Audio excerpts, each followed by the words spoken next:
I'm trying to use up more apricots, so welcome to not one, but two different preserves recipe. The first and longest starting with a good old boiling water dip to loosen the skins up. About 30 seconds ought to do it.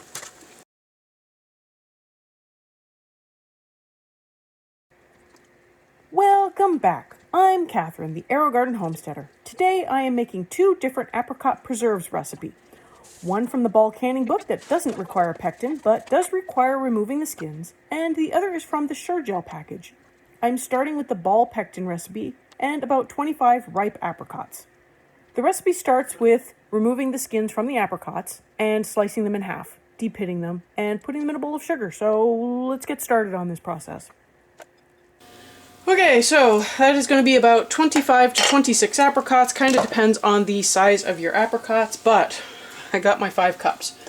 So I need to put in 1/4 of a cup of lemon juice. It does say fresh or bottled. I only have bottled right now, although I guess I could use lime juice. I did have some, but that might affect the flavor. So we're following the recipe the first time.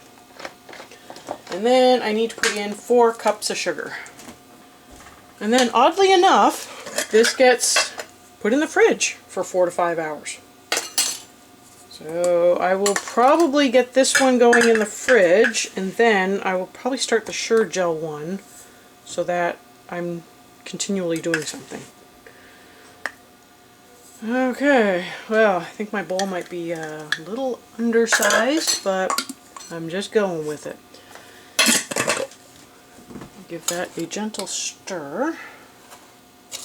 Probably actually a normal recipe. This is probably how it was always done, macerating the fruit in sugar, but now that we've got like pectins and things that make it, I don't know if I want to say make it easier, but takes some of the macerating work out of it. Okay, well, that's probably as good as that's going to get. Alright, going in with the finger. Okay, there we go. And I need a cover. There we go. And that just needs to sit in the fridge for about 4 to 5 hours. So I will move on to the Sure Gel one and come back to this one later.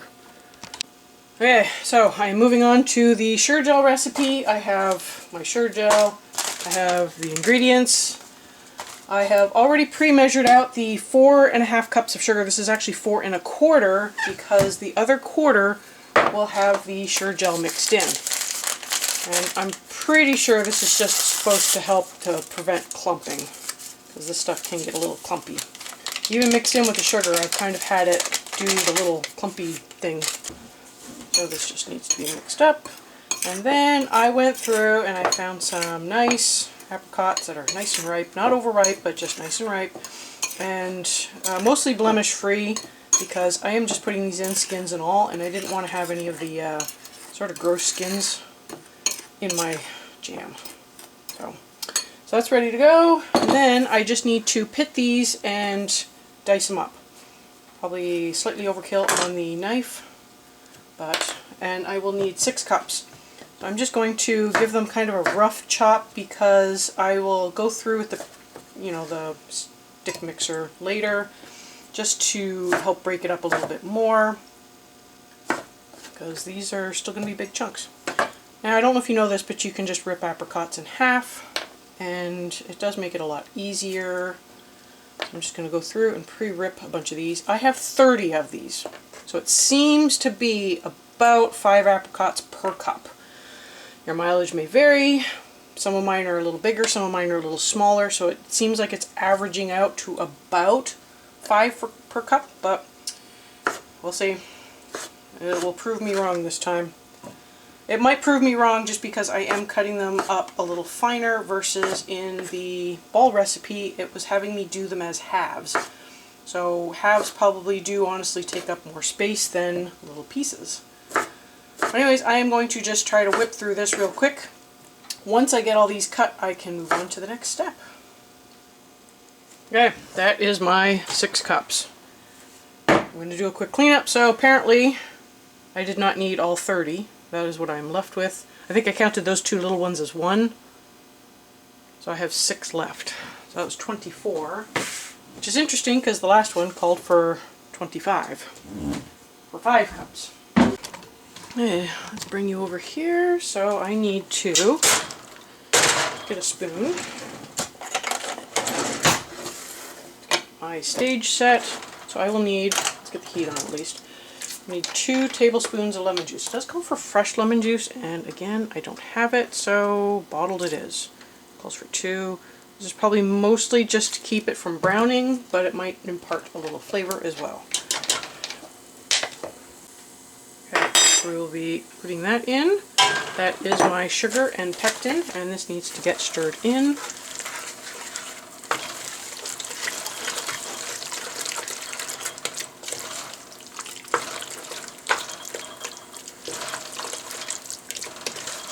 And then if I want, this is totally optional, but I can put in a small knob of butter, and that will help with foaming. I will probably do that. I will just need to go get that. Which also means I can put my lemon juice away. Okay, get a little bit of butter. Does not need to be much. Okay, so this needs to come up to a full rolling boil that cannot be stirred down. In the meantime, I have my jars on the other burner and getting those heated up because, like all jams, it goes fast. So make sure everything is where it needs to be. I'll try to smush these against the side a little bit, but I do think I will blitz this down just a bit.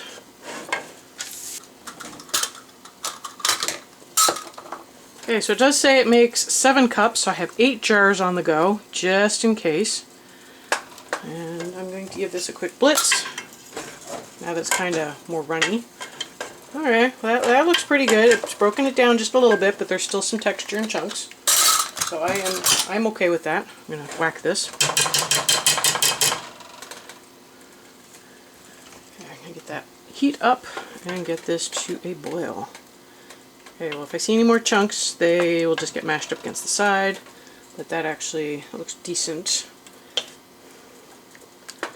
I think it is the nature of preserves to have bigger chunks in it than a jam, which tends to be slightly smoother. It's more like a fruit pulp. So fruit pulp is normally made for jams, and whole fruit crushed up a little is preserves. Mind you, in the end, it's all kind of just a sweet spread that you put on toast. Okay.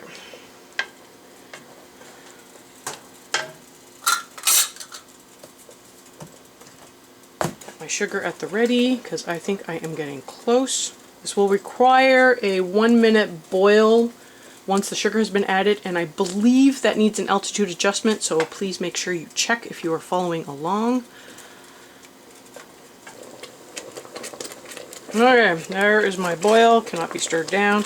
Adding my sugar. Once I get it back up to the boil, then I start my timer. Again, full rolling boil that cannot be stirred down. Let's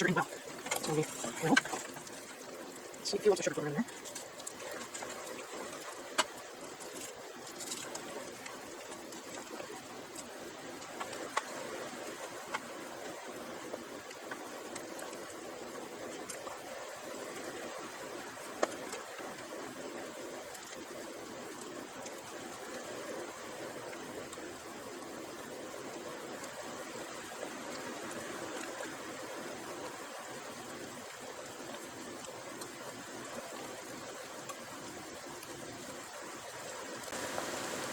Okay, there is my boil. I'm going to get my timer started. And I just need 1 minute because I am below 1,000 feet, but definitely make sure you check out that chart.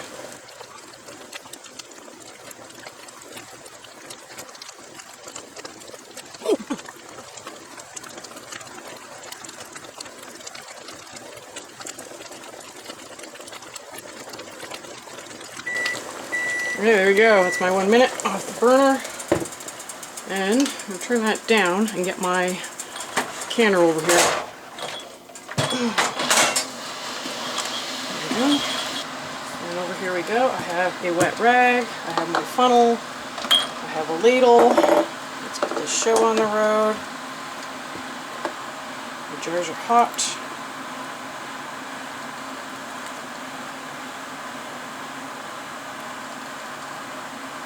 I'm going to double check, but I believe it is a 1/4 inch, filling to within a 1/4 inch of tops. So make sure we follow the instructions on that.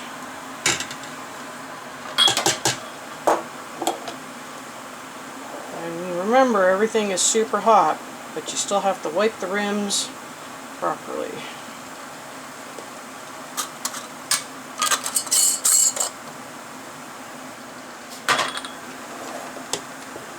I feel like it is already starting to set up a little. It does say it could take up to 2 weeks to set, so your mileage may vary. I think it depends on what fruit is being used.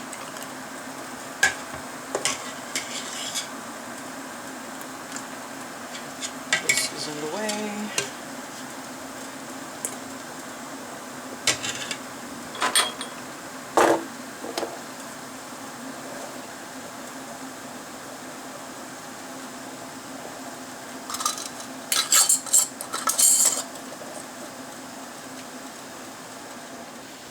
Okay, so it looks like I have a little bit left over, so I'll be able to set that aside and give that a try later, which will be really nice. So I hope all of these seal.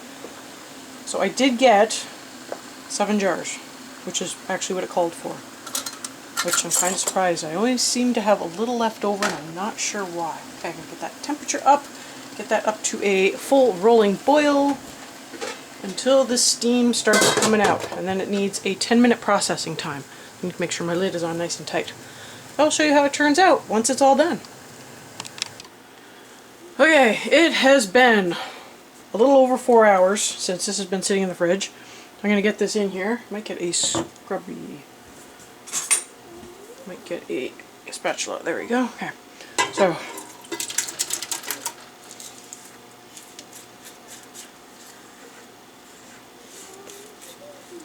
So this recipe does not require pectin. This one does require the use of a thermometer that can go up to at least 220.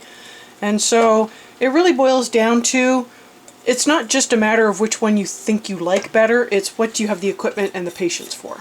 So if you want a guaranteed set, a nice product, use the Sure Gel or the low sugar one. If you want to, you know, try a different method that doesn't require pectin but it basically has the same amount of sugar, you could try this method.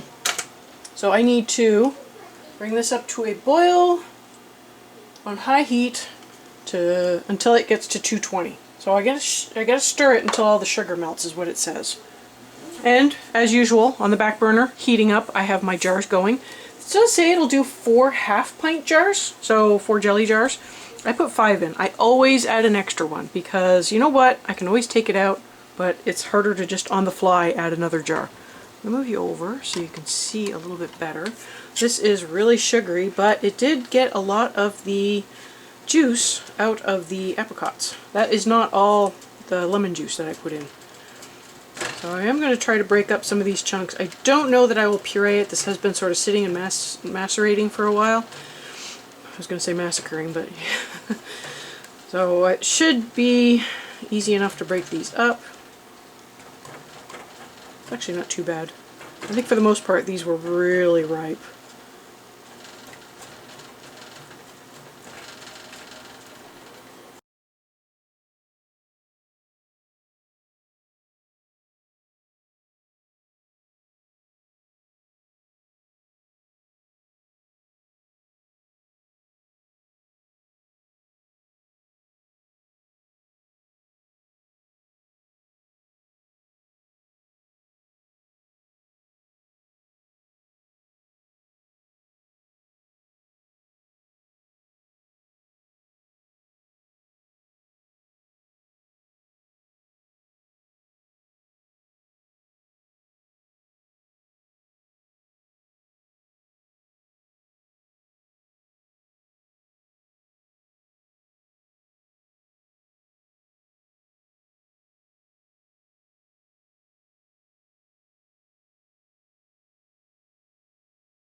Okay, what a mess. Oh my goodness, everything is just sticky and covered in splatter. I don't care how good this recipe is, I probably will never make it again. Whew. Okay, get these jars filled. Now, the temperature went quick, but as soon as it hit that point, it actually, the jars are not very hot, it actually started scorching to the bottom, so you got to be really careful once you get there to not scrape the bottom either. I had to pull out another thermometer because it was just splattering everywhere. Oh, any way to turn this off? Okay, let's get these all jarred up. Everything is a mess. Oh my gosh, like I got it in my jar lids, on my rings. Ow. The floor is sticky. Whew. Grab a bigger pot than you think you need, and then grab even the bigger pot than that. Yeah. See how many jars we can fill with this.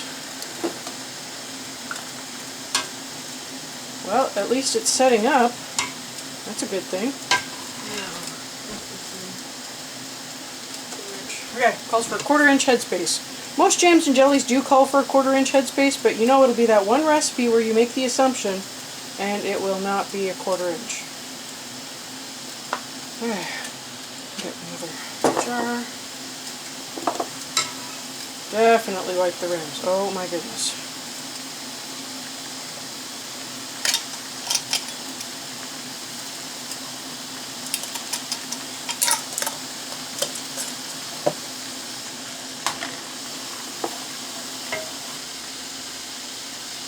Okay, there's a little bit more left, so I will put that in a jar and save it for later so I can give it a try, show you guys what it looks like. Yeah, this was very messy. Okay, there we go. Gotta get the lid on and get that processing. Oh, I even got it in my jar, my canner. Oh my gosh. Okay.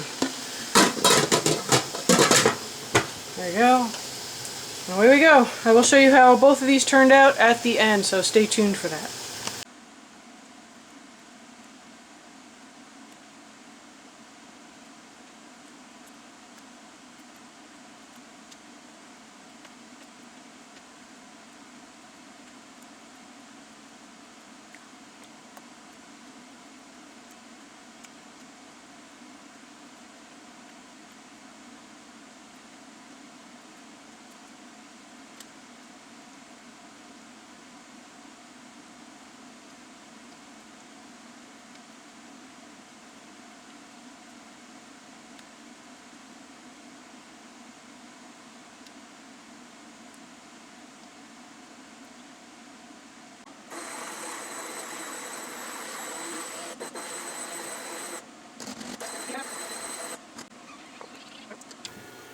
And this is how the two different preserves turned out. I got a really nice set on both of them.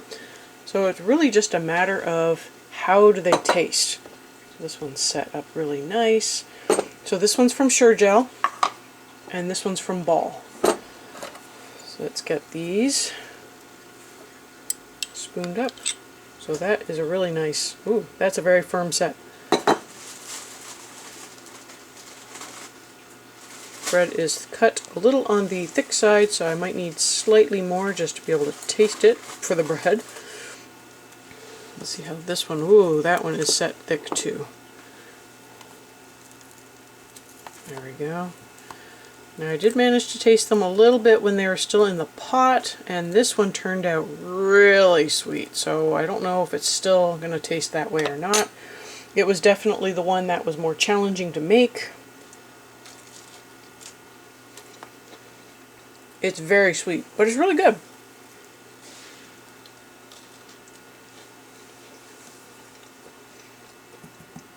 Sure-Gel actually tastes better. You can taste the apricot more. This one's been cooked down. The flavor is a lot more subtle. This one is a lot more in-your-face apricot flavor. And it was easier to make. So I think in future I would just go with the Sure-Gel one because the flavor is really nice in there. Well, I hope you found this video useful. I hope this kind of gives you an idea of which recipe might work better for you. Thank you so much for joining me today. I will have some videos up at the end that you might enjoy, and I will see you next time on the Aerogarden Homestead.